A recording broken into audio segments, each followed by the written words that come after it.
Assalamualaikum.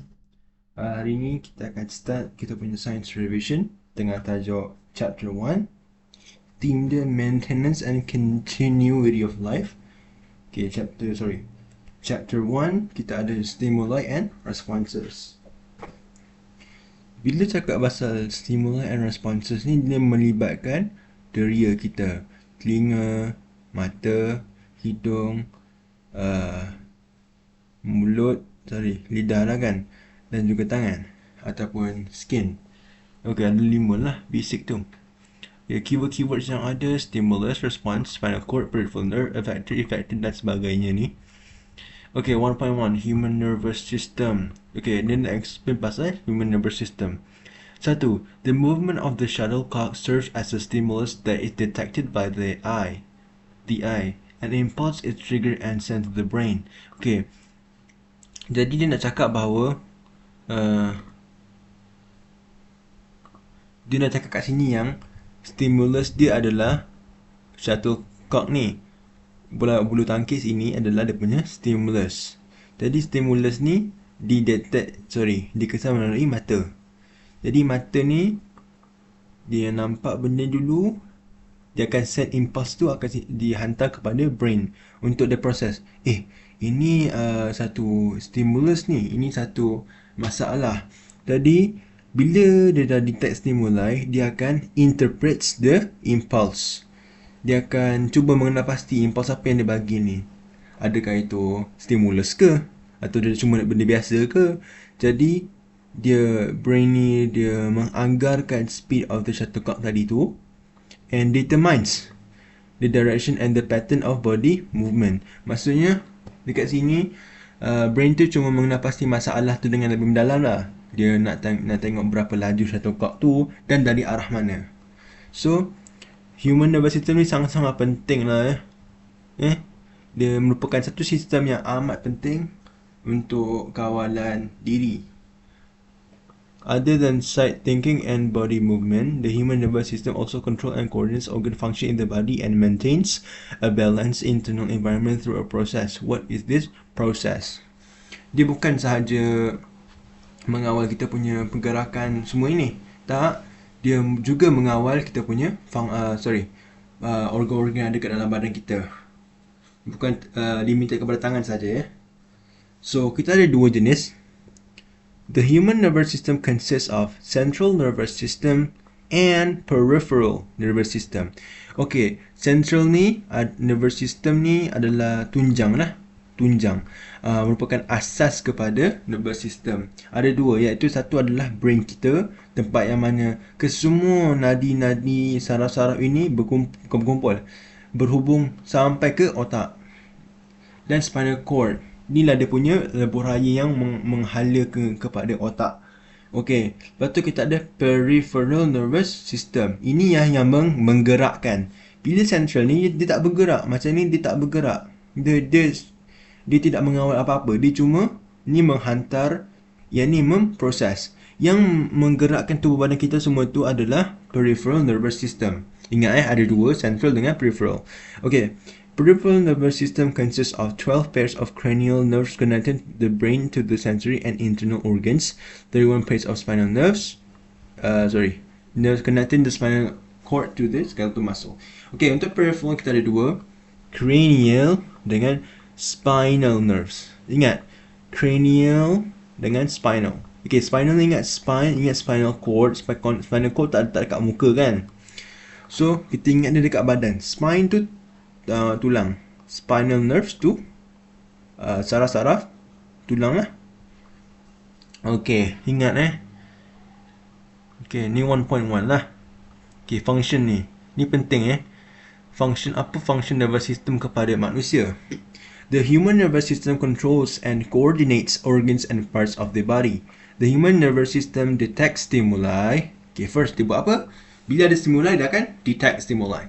Kedua, dia akan sense information in the form of impulses. Okay, sense information. Tadi kita dah detect, lepas tu dia akan send information. Yang ketiga pula, dia akan produces appropriate responses. Bila dia dah send stimuli, Mula-mula dia detect, kemudian dia send, lepas tu kemudian dia interprets. Interprets stimuli, interprets impulses. Bukan stimuli tu dia detect stimuli. Lepas tu dia akan send information, lepas tu dia akan interpret impulses, lepas tu barulah dia akan produces appropriate responses. Ingat benda lah ni. DSIP. Danish suka isap Danish suka Islam. Tak lah. You can make your own mnemonic out of this. So, yeah, first the DSIP. Ingat DSIP. The DSIP ya. Oh, apa ni? Okay. Ingat formula DSIP. Okay, detect stimuli, send information, interpret impulses, and produce efficient responses. DSIP. Ni lah. Kena highlight benda ni lah. Okay, ni penting lah. Okay, kemudian pula kita ada voluntary and involuntary actions. Okay.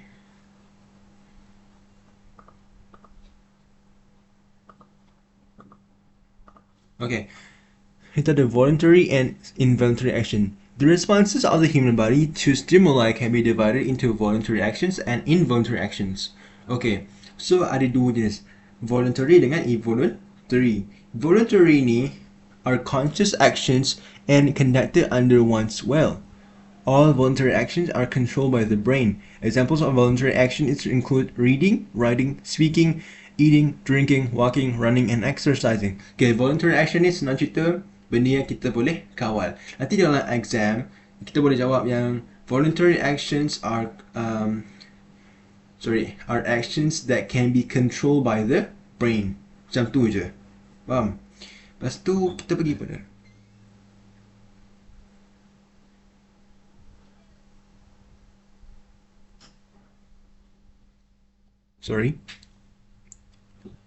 kita sambung kepada contoh stimulus. Figure 1.3 shows the pathway of impulse in a voluntary action. Ni voluntary action. Stimulus the phone rings. Ting ting. Sebab apa ni panggil voluntary? Sebab kita boleh kawal. Sama ada kita nak angkat ke kita nak angkat. Jadi bila kita ada stimulus ni, A factor akan yang akan mendetect benda lah tu dan dia akan send in pulses. Macam tadi di SIP, D detect stimuli. S to send impulses. Lepas dah send impulses tu, dia I interpret impulses. Tadi send apa? Lupa lah. Oh, sends information. Send information, lepas tu dia interpret stimuli, lepas tu baru dia akan produces appropriate responses. A factor ni yang akan membawa nerve impulses ni kepada brain, kemudian brain dah bagi, dia akan produce appropriate responses pergi kepada E factor, iaitu muscle or gland, untuk response ke ataupun tak response. Sebab ni voluntary, faham tak? Ada pilihan. Lepas tu dia punya response apa? Touch the screen tu angkat telefon tu lah. Like that. Okay, ni for voluntary actions. Okay. Next, kita ada involuntary actions. Okay, science info. Involuntary actions ni involves medulla oblongata dan juga spinal cord. So involuntary actions are actions that occur immediately without conscious control or prior thoughts. Involuntary actions can be classified into two. Okay, jadi senang cerita, involuntary actions are actions that cannot be controlled by the brain. Bukan tak ada control. That cannot be controlled by human body.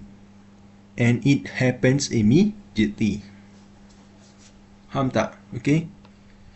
Masuk kat sini without conscious control, tanpa sedar, dan or prior thoughts, maksudnya tanpa berfikir lah.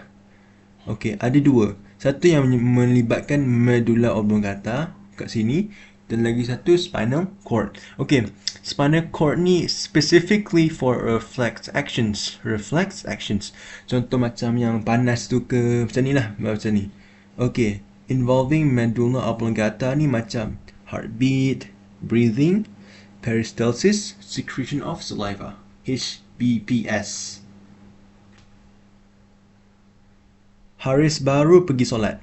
Okay, Haris baru pergi solat atau sembahyang.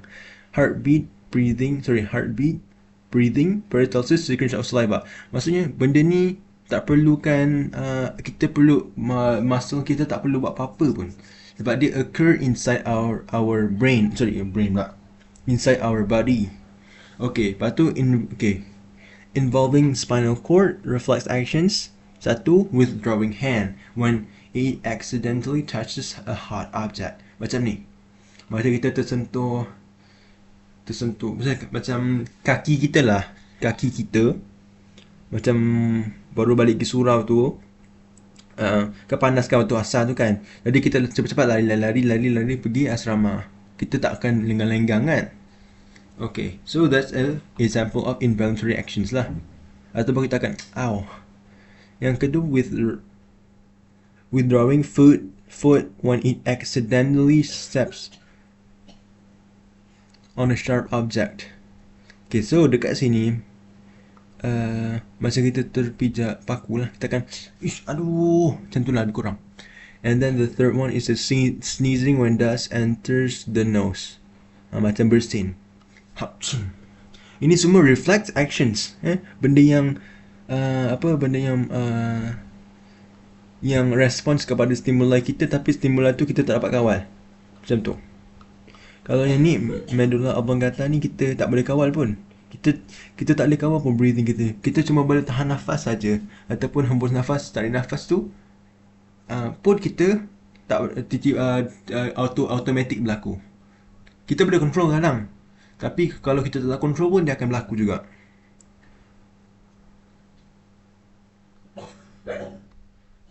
Okay, kat sini activity ni dapat tak? Ni nama dia pupil. Yang tertengah tu. Pupil. Okay, so nampak tak? Bila ada cahaya tu, dia pupil tu akan mengecil. Bila tak ada cahaya, dia akan besar, dia punya pupil. Kalau tak cahaya, korang boleh test kat mata sendirilah. Importance of the network of human nervous system in daily life. Okay, ni kurang penting. Lepas tu, ni partially paralyzed individuals. Justru orang yang lumpuh, orang yang stroke tu, dia ada masalah pada nervous system. Yang kedua, patient using a breathing machine. Macam orang kena COVID. Virus tu akan menghalang, akan mengawal nervous system kita. Dia akan take control. Okay lah. Okay, lepas tu practice tadi. State two main parts of the human nervous system. Ada apa? Two main parts tadi.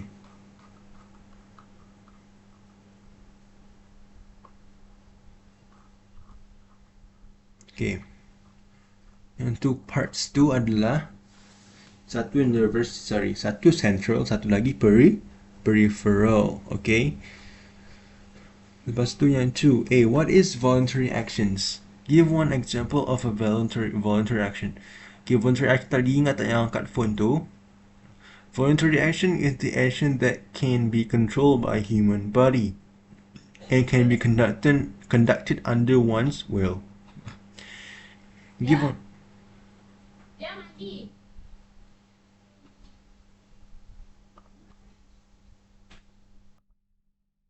Okay, sorry for the inconvenience. Okay, give one example of a voluntary action. Tadilah macam apa? Macam getting a phone call and angkat phone call tu lah, lupa macam mana English dia.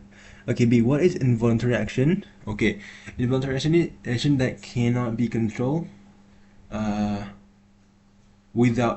that cannot be controlled with prior thoughts ataupun conscious mind. Okay, conscious mind ke? Macam ni. Conscious control, okay? conscious control. Ataupun okay, well whatever. One example adalah tadilah yang aku bagi contoh tu pun boleh pakai. Ataupun tersentuh ceret lah, tersentuh kettle. Okay, what happen if a person has brain injury?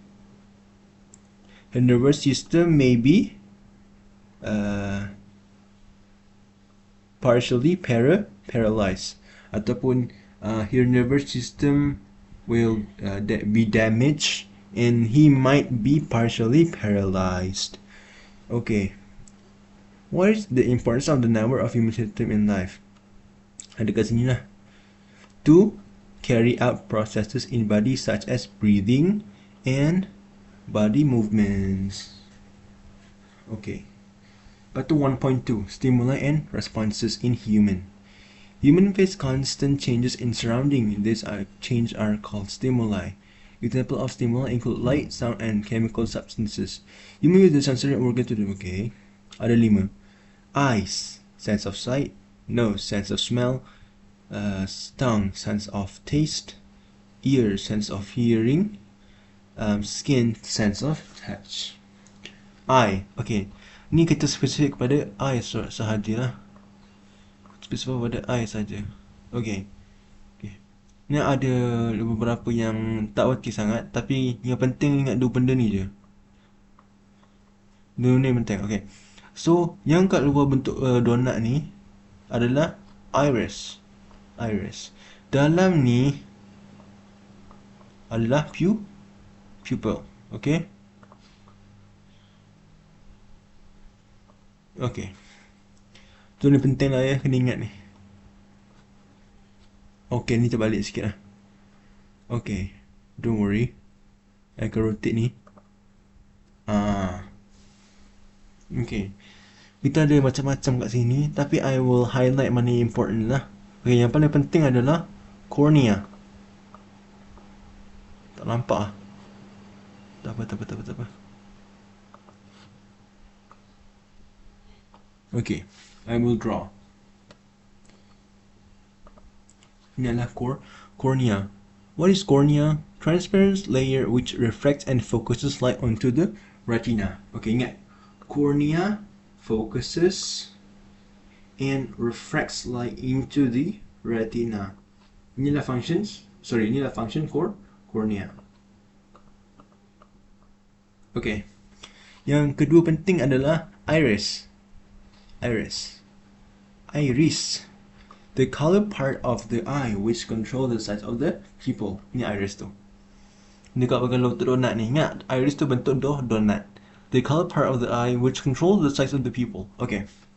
Lepas tu, apa yang penting juga pupil. Opening in the center ni lah pupil, kawasan pupil tu yang ni yang bulat kecil ni. Opening in the center of the iris which controls the quantity of light entering the eye. Ni lah pupil. Pupil ni yang luar kecil tu in the center of iris. Ni lah tengah iris ni kan, which control the quantity of light entering the eye. Yang penting juga adalah ini. Aqueous humor. Tak sebut lah. Transparent fluid which maintains the shape of the eyeball and focuses light into the eye. Aqueous humor tu dalam kawasan ni. Kawasan dalam ni lah. Dalam tu. Okay. Aqueous humor. Yang seterusnya adalah conjunctiva. Pernah dengar perkataan conjunctivitis? Itulah disebabkan ada sakit pada, ada swelling pada conjunctiva. Conjunctiva yang ini, sakit mata tu lah. Transparent membrane which protects the front part of the sclera. Sclera tu yang mana? Yang mata putih. Ingat, mata putih adalah sclera. Faham? Sclera. Yang seterusnya penting, vitreous humor. Transparent jelly-like substance which maintains the shape of the eyeball and focuses light onto the retina. Ini dalam mata lah, dalam mata yang warna oren ni. Dalam mata yang warna oren yang kita panggil vitreous humor. Transparent jelly-like substance which maintains the shape of the eyeball, and focuses light onto the retina. Yang seterusnya penting, blind spot. Blind spot ni dekat sini. Dekat sini tak ada photoreceptor. Kat sini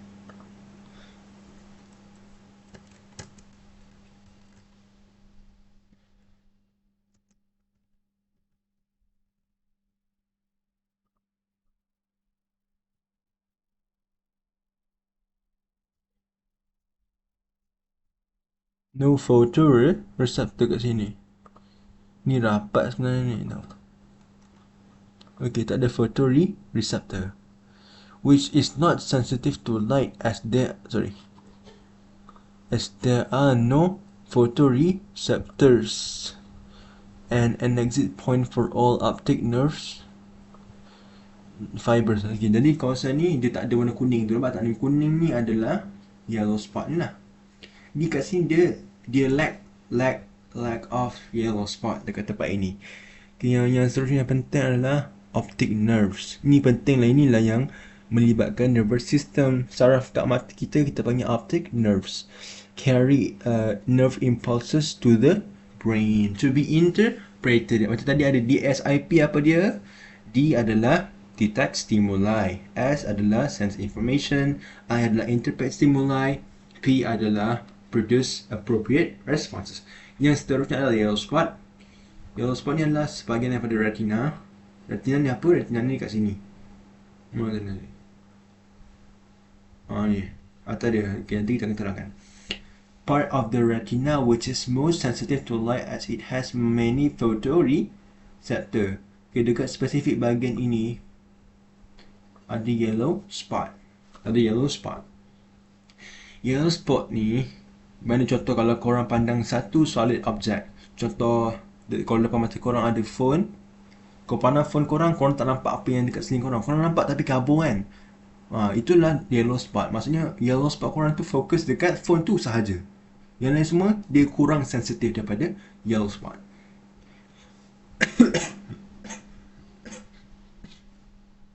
Okay, lepas tu kita ada retina.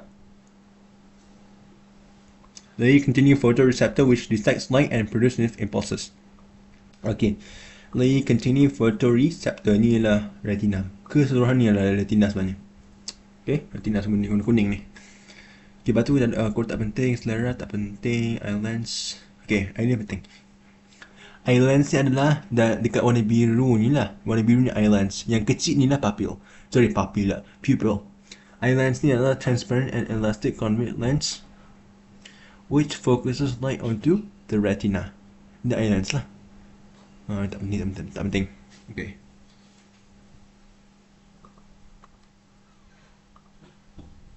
Okay.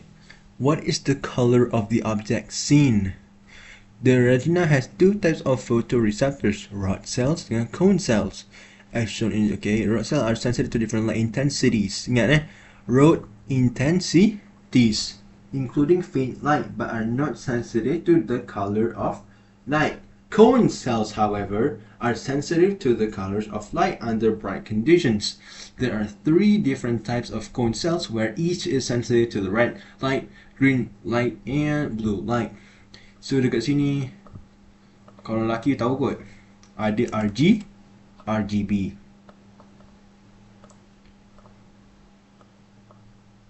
So kat sini ada RGB, red, green and blue RGB. So cone cell ni adalah photoreceptor yang mengawal light lah, colors of light lah, warna cahaya. Kalau cahaya tu warna biru lah, cone cell tu akan fokus pada warna biru lah. Kalau warna kuning mungkin akan campur red dengan green ke kan. Okay, macam warna asas lah.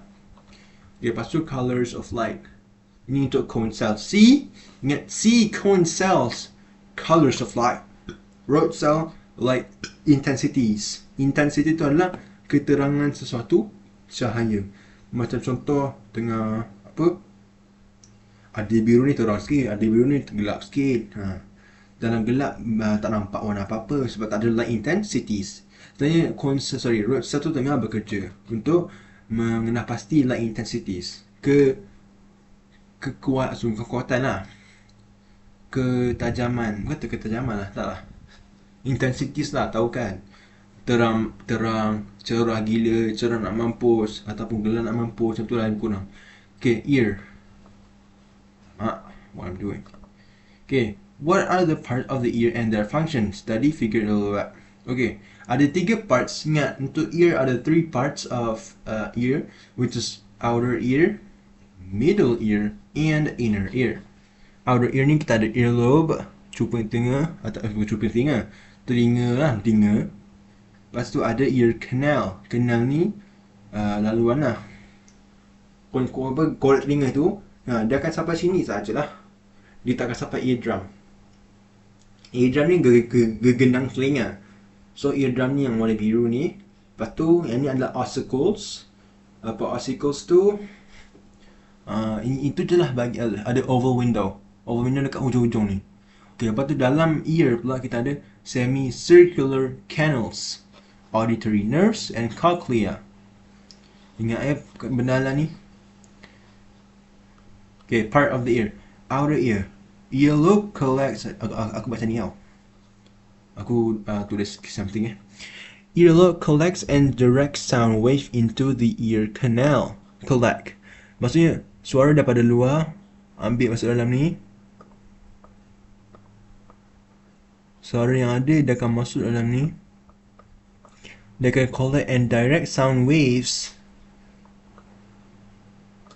Sound waves semua tu dia akan masuk ke dalam ear canal. Lepas tu ear canal ni dia akan direct sound waves tu pergi kepada eardrum. Dia akan bawa kepada eardrum. Ni laluan dia lah, laluan dia.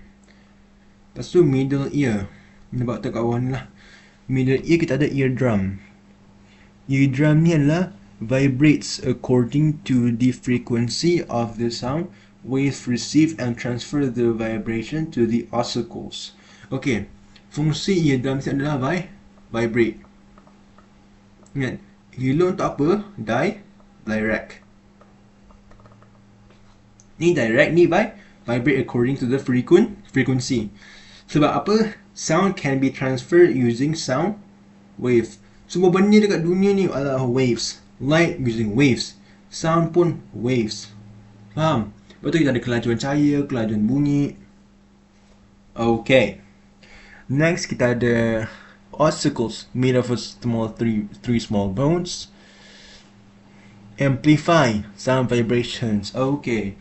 So fungsi ossicles ni adalah untuk amplify. Ingat amp. Okay. Tak susah pun nak hafal. Oval window yang ini lah. Yang kat tepi ni. Ni oval window. Okay, apa benda punya tu? Collect and transfer sound vibration from the ossicle to the cochlea. Bila dia dah vibrate, dia amplify. Bila dah amplify, dia proses dekat sini. Dia bawakan ke sini untuk sampai kepada kepada bagaimana? Pergi cochlea yang ni, cochlea ni yang bentuk siput ni. Okay? Understand? Cochlea dekat sini, over window is betul ada eustachian tube ni, tak ada kena mengena dengan pathway dia, laluan dia tak ada kena mengena, ni cuma macam satu bahagian je lah, dia nak cakap satu bahagian. Ni semua ikut urutan ni. Okay, eustachian tube ni fungsi dia adalah untuk balances the air pressure between both sides of the eardrum. Middle dengan inner lah. Lepas tu ada cochlea. Cochlea ni dia detects and converts sound vibration into nerve impulses. Cochlea ni dia akan tukar, convert. Okay, ni function adalah untuk convert. Ni convert lah. Okay, semicircular canals pun sama. Detect the position of the head and help balance the body. Ni tak penting sangat. Lepas tu ada auditory nerve ni. Auditory nerve, ingat, nerve ni function dia akan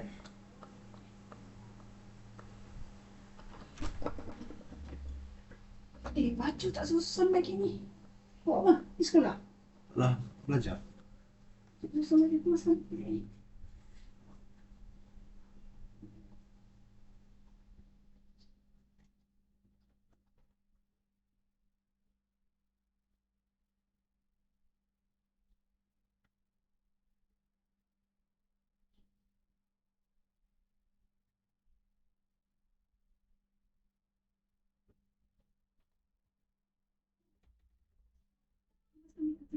Mas boy, sakit besok awak tahu tak? Dengan awak punya tinggal pakai.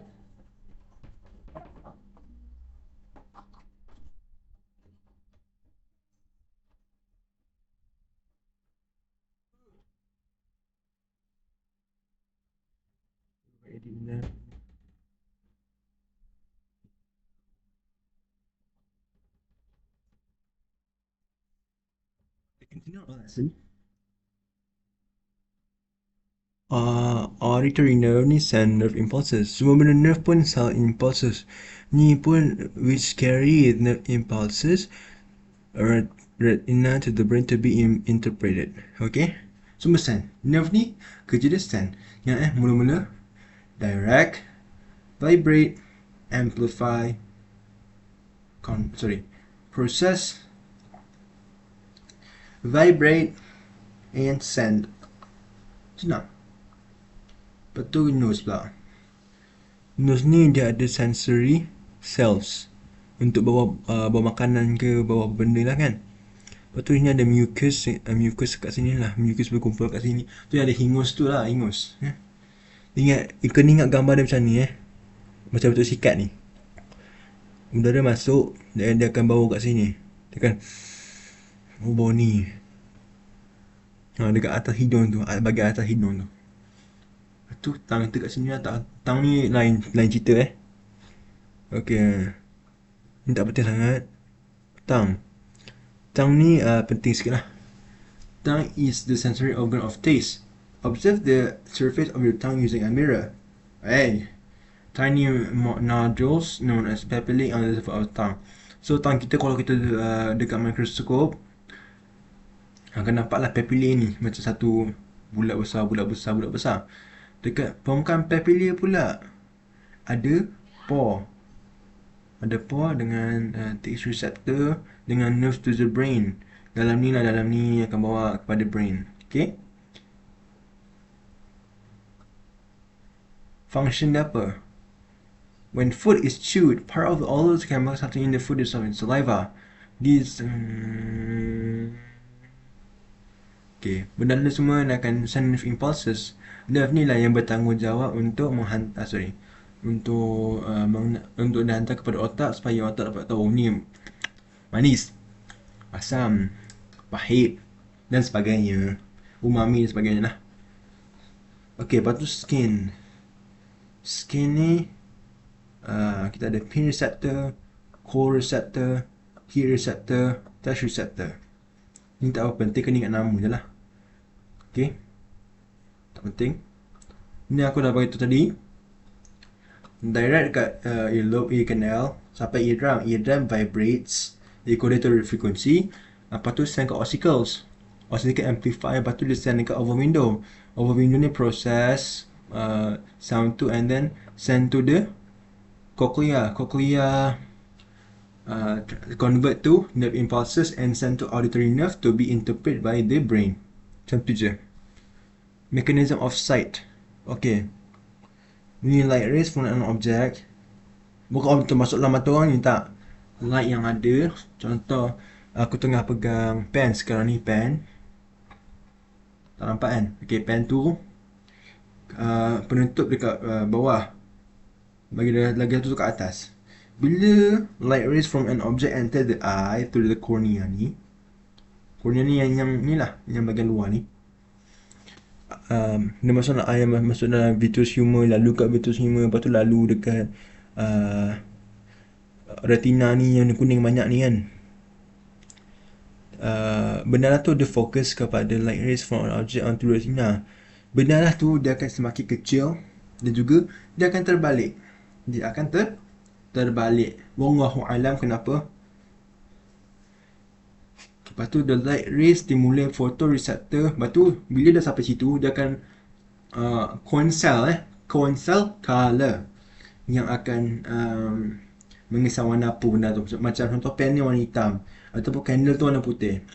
Okay, lepas tu dia akan hantar dekat optic nerve tu.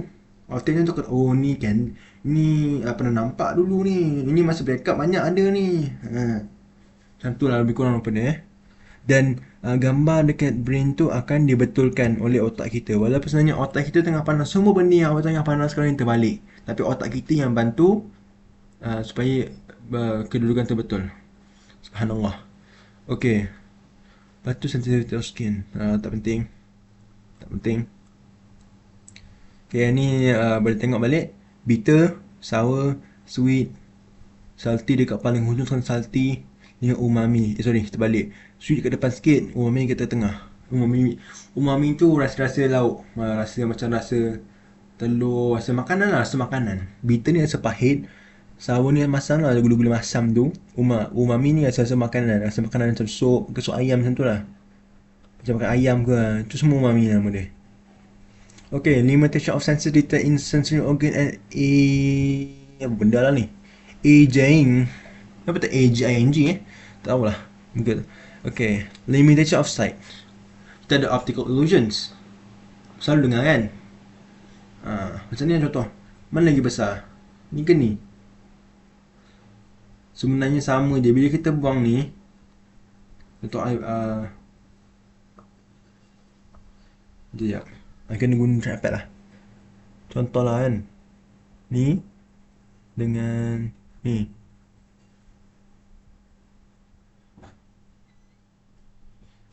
Tak dapat lah buat ke dalam dunia sebenar boleh kita buat. Dalam buku tak sebenar kita boleh buat. Kat sini susah. Okay. Lepas tu ni. Mana dalam tengah-tengah bulat ni mana lagi besar? Ni Dan sama je. Kalau kita buang ni pun sama aja sebenarnya. Semua artikel je. Tahu patak ni? Ni patak ke dia macam melengkung ke dalam sikit macam ni? Macam bentuk ni lah. Nampak macam tu kan? Sebenarnya ni biasa aja. Okay? Nampak tak ni? Article usually occur when an object is that seen differs from the actual state. Kenapa berlaku macam ni? Sebab brain kita ni ada limit dia. Brain kita pun ada limit dia. Unable to accurately interpret the object seen by the eye due to distraction around the object. Bila ada benda lah ni, brain kita tak boleh. Tak boleh nak ni. Nak ni. Kenapa lah? Aku rasa besar ni. Sebab brain kita pun tak perfect. Sebab kita manusia tidak sempurna. Sesungguhnya yang sempurna adalah Allah Subhanahu Wa Taala. Okay, lepas tu ada blind spot. Blind spot ni. Blind spot ni korang kena buat sendirilah. Ni best. Memang best. Aku recommend buat.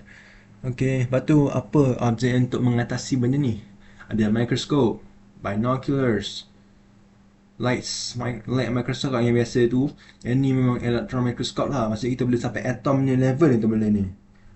Lepas tu ada x-ray machine, ada MRI lah benda lah. Macam ni lah ada MRI. Okay, detect the side way and ways to correct them.